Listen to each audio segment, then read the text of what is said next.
સીધા ડોરના ઉપર અટેક કરી ડોરને ખાય છે અને એમાંથી પણ બીજા બેક્ટેરિયા ઉત્પન્ન કરતા હોય છે.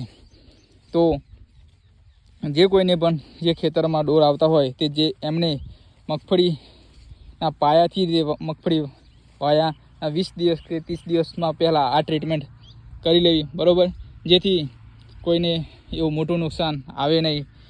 અને જો એના પછી 8મા મહિનામાં જો કોઈને પાયાથી ટ્રીટમેન્ટ ના કરી હોય તો ત્યારે જે ડોર આવતા હોય છે ત્યારે 7મા મહિનામાં જ તમારે ચાલુ વરસાદે એક નેગેટિવો કરીને જે દવા આવે છે, બરાબર, તો એ કંઈક આપણે 1300 થી 1200 થી 1300માં પડતી હોય છે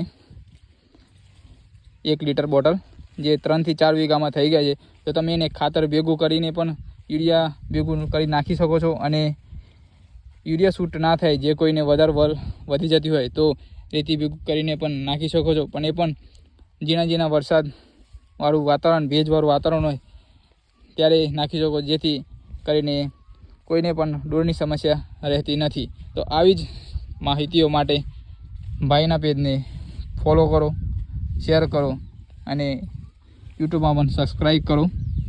અને જે પણ દવા મેં કહી છે એમાં કોઈને પણ ખબર ના પડી હોય અને પર્સનલી ફોટા જોઈતા હોય કે ટેકનિકલ જોઈતું હોય તો મને DM કરજો. અને આપણે કોઈ પણ દવાનું કોઈ પ્રમોશન નથી, આપણે યુઝ કરી છે એટલા માટે આપણે આ વિડીયોમાં કહીએ છીએ. જય હિન્દ, જય જવાન, જય કિસાન.